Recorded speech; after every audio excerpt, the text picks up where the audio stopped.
Bom dia, irmãos. Aqui quem fala é Alexandre Marinho e vamos para mais um vídeo da série Palavra Viva. Hoje nós vamos falar sobre a volta de Cristo. Então, primeiramente, vamos orar para que possamos receber essa palavra da parte do Senhor. Grandioso Deus, nós estamos aqui, Senhor, diante de Ti e da Tua presença, entregando, Pai, nossas vidas nas Tuas mãos, Pai. Abençoa, Pai, cada um que ouvir esta mensagem, Senhor, que onde ela chegue, Senhor, que possa ser bênção na vida das pessoas, Senhor. Eu entrego nas Tuas mãos e desde já te agradeço em nome do Teu Filho amado Jesus. Amém.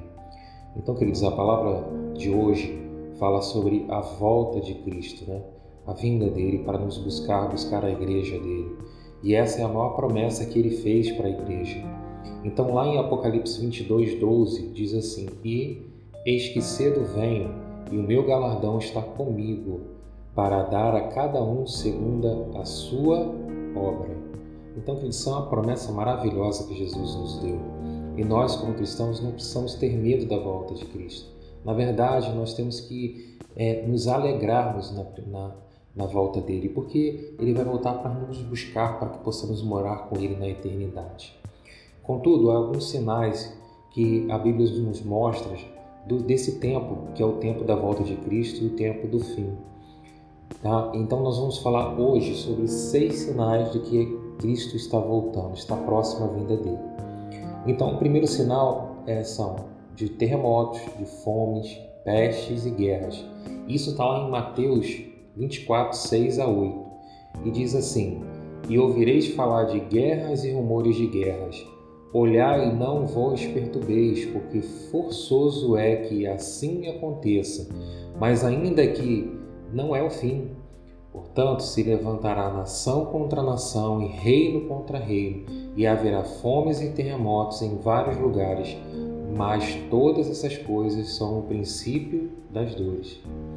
Então, várias guerras já eclodiram nos últimos anos.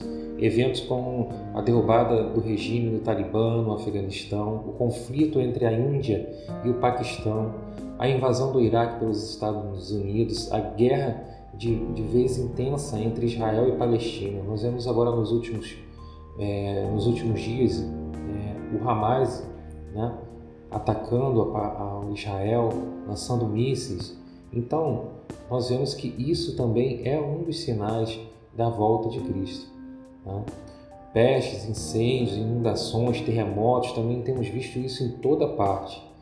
Entre eles destaques o novo coronavírus. Né? A gente pode ver que essa pandemia é também um dos sinais de que Cristo está voltando, querido. E que a medida da humanidade está chegando ao limite do que Deus falou na Bíblia. Desde então se espalhou pelo mundo. Também houve graves incêndios florestais na Austrália, por exemplo, em 2019, enquanto uma praga de gafanhotos assolou a África Oriental, do outro lado do planeta, gente. Então, muitos países agora estão enfrentando fome, né? Devido a essa pandemia que aconteceu, a economia mundial foi abalada. Então, a fome ela aumentou em proporções globais. Tá? Então, isso é um dos sinais da volta de Cristo. O segundo sinal do retorno de Cristo é surgimento de anomalias celestiais. Isso está lá em Apocalipse 6:12. E vi quando abriu o 6º selo, e houve um grande terremoto, e o sol tornou-se negro como um saco de cilício, e a lua toda tornou-se de sangue. E também está lá em Joel 2:30 e 31, que diz: E mostrarei prodígios no céu e na terra, sangue e fogo, e colunas de fumaça. O sol se converterá em trevas e a lua em sangue, antes que venha o grande e terrível dia do Senhor. Nos últimos anos, houve vários momentos em que a lua ficou vermelha, feito sangue. Por exemplo, houve uma série de 4 luas de sangue num período de 2 anos, de 2014 e 2015. E em 31 de janeiro de 2018, houve uma superlua azul de sangue, que ocorre uma vez a cada 150 anos. Depois surgiu uma superlua de sangue de lobo em janeiro de 2019. A profecia do solo tornar-se negro também já ocorreu e, de fato, houve diversos eclipses solares, tais como o eclipse de Singapura em 26 de dezembro de 2019 e o Chile em 2 de julho do mesmo ano. O cumprimento dessa profecia é evidente nesses fenômenos. É claro que cada um desses fenômenos que acontecem, a gente fica meio assim, será que é a profecia? Será que não? Então a gente tem que ter cuidado com esse tipo de coisa também. Mas a Bíblia nos diz e nos fala sobre esses sinais. E esses sinais têm ocorrido com muita frequência no mundo inteiro. O terceiro sinal do retorno do Senhor é: as igrejas estarão desoladas e o amor dos crentes se esfriará. Isso está em Mateus 24:12, diz assim: por se multiplicar a iniquidade, o amor de muitos se esfriará. O que nós vemos hoje, queridos, em nossas igrejas, é uma banalização do Evangelho. Não se fala mais sobre a vinda de Cristo. Então, muitos pastores hoje estão formando verdadeiras facções dentro das igrejas.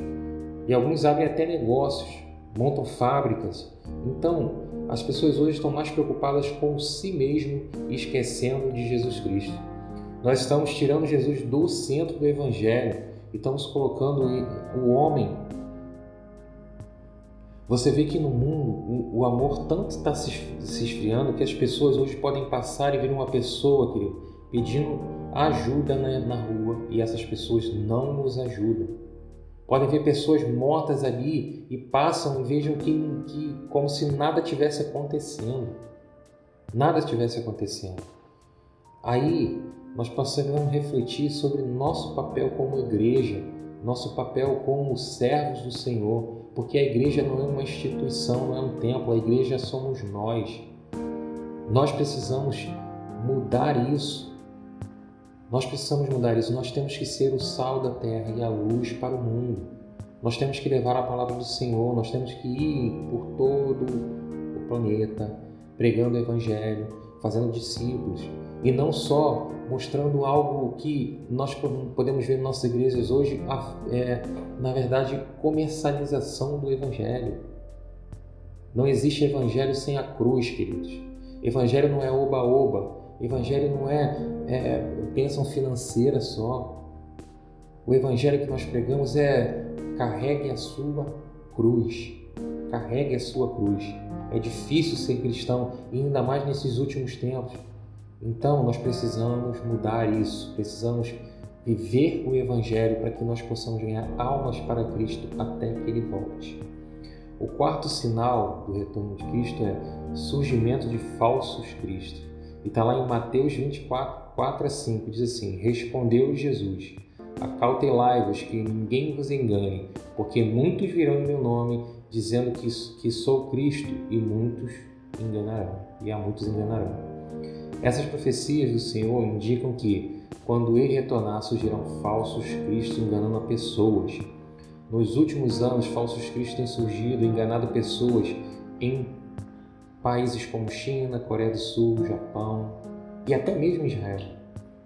Esses falsos cristos não possuem a essência de Cristo e nem podem proclamar a verdade, mas assim mesmo afirmam ser Cristo.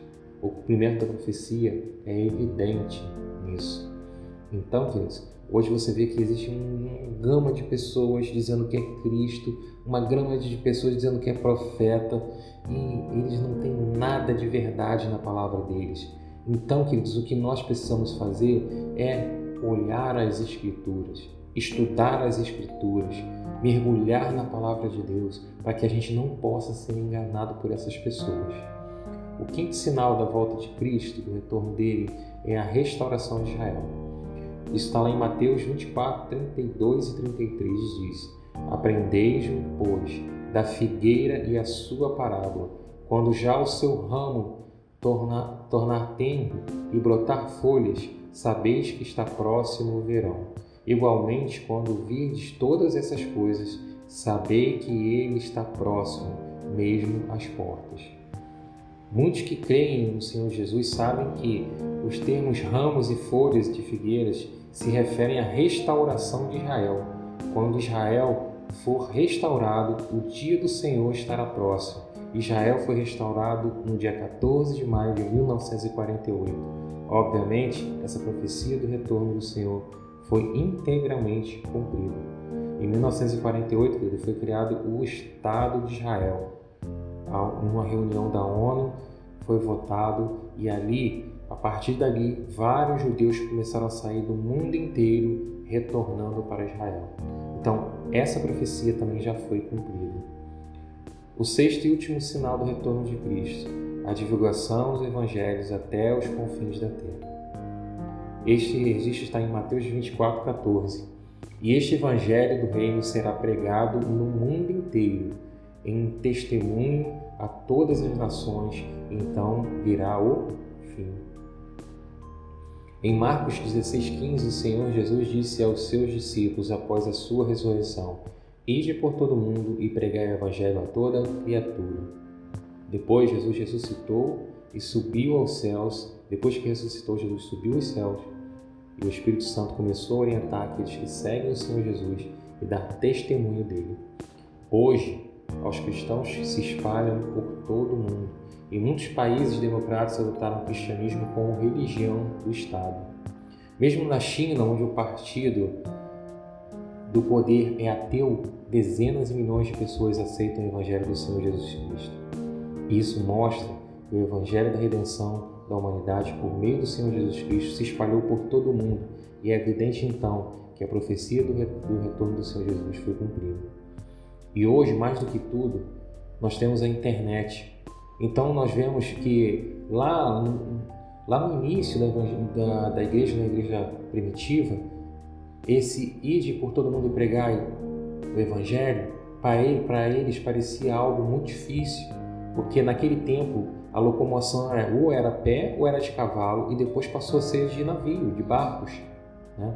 Então, para eles pregarem o Evangelho a todo mundo, naquela época, parecia ser algo impossível. Mas hoje, através da internet, nós vemos que o Evangelho tem se espalhado em todo o mundo. Todas as pessoas, a maioria deles, ouviram falar de Jesus. E ouvirão ainda. Entendeu? Então, o Evangelho tem se espalhado por o mundo todo. Então, nós podemos crer que essa profecia também já se cumpriu.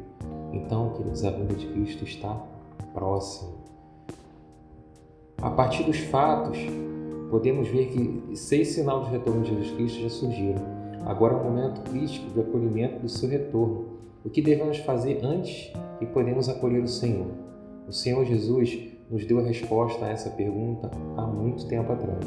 Está lá em João 16, 12 e 13. O Senhor disse: Ainda tenho muito que vos dizer, mas vós não o podeis suportar agora. Quando vier, porém, aquele, o Espírito da verdade, ele vos guiará em toda a verdade, porque falará por si mesmo, mas dirá o que tiver ouvido e vos anunciará as coisas vindouras. Apocalipse 3:20 diz também: Eis que estou à porta e bato. Se alguém ouvir a minha voz e abrir a porta, estarei em sua casa e ele ceará comigo. Há também muitas profecias nos capítulos 2 e 3 de Apocalipse. Quem tem ouvidos, ouça o que o Espírito diz às igrejas. Como você vê nesses versículos, quando o Senhor retornar, Ele dará declarações e falará a igrejas, nos dizendo que todas as verdades que não entendíamos antes, aquele que ouvir o discurso de Deus e reconhecer a sua voz, o aceitarem e submeterem a ele, serão capazes de acolher o Senhor e participar da festa do Cordeiro. Aqueles que não reconhecerem a voz de Deus, por outro lado, certamente não serão as suas ovelhas e serão expostos e eliminados por ele. É evidente nisso que quando aguardarmos a vinda do Senhor, é fundamental que encontramos a palavra do Espírito Santo nas igrejas e aprendamos a ouvir a voz de Deus como o Deus Todo-Poderoso. Uma vez que estamos buscando as pegadas de Deus, cabe a nós buscar a vontade de Deus, a palavra de Deus e as suas declarações, pois aonde quer que haja novas palavras ditas por Deus, a voz de Deus estará ali. Aonde quer que haja passos de Deus, os feitos de Deus ali estarão. Aonde quer que haja expressão de Deus, ali Deus aparece. E aonde quer que Deus apareça, ali existirão o caminho da verdade. Deus é todo-poderoso, queridos. E Ele deseja que todos sejam salvos. Mas, infelizmente, nem todos vão ser salvos, queridos. Hoje eu te convido a escolher o teu caminho, querido. Porque só existem dois caminhos. O caminho que te leva à salvação e o caminho que te leva à perdição. O caminho que te leva à salvação é uma porta estreita, mas que no final dela Jesus vai estar lá para te receber. É um caminho difícil, é um caminho onde muitas das vezes a gente passa por dificuldades, a gente tropeça, a gente luta, mas no final lá está a promessa de Deus para a tua vida. Eis que cedo venho. E quem passar por essa porta estreita vai ter o prazer de morar com Jesus na eternidade. Agora, querido, se você escolher a porta larga que conduz para a perdição, não há outro caminho a não ser o lago de fogo, o enxofre. É isso que a Bíblia nos diz. Então, você tem a decisão de viver ao lado de Cristo ou ser destruído junto com Satanás. Faça a tua escolha e que Deus possa abençoar a tua vida. Oremos para finalizar essa mensagem. Deus, nós estamos aqui diante de Ti, Senhor, aguardando a Tua volta, Pai. Porque Tu disse e prometeste que viria para nos buscar, Senhor. Que viria para buscar a Sua igreja, que viria para buscar os Teus escolhidos, Senhor. Nós estamos diante de Ti, Senhor, nos rendemos aos Teus pés, diante da Tua cruz, Senhor, para que possamos viver a eternidade ao Seu lado, Senhor. Eu entrego cada um, Pai, que está ouvindo essa mensagem, Senhor, e que pessoas através dela possam se render a Ti, Senhor. Eu entrego nas Tuas mãos, em nome do Teu Filho amado, Jesus. Amém. Que Deus possa abençoar a tua vida, querido. Fiquem com Deus e até o próximo vídeo.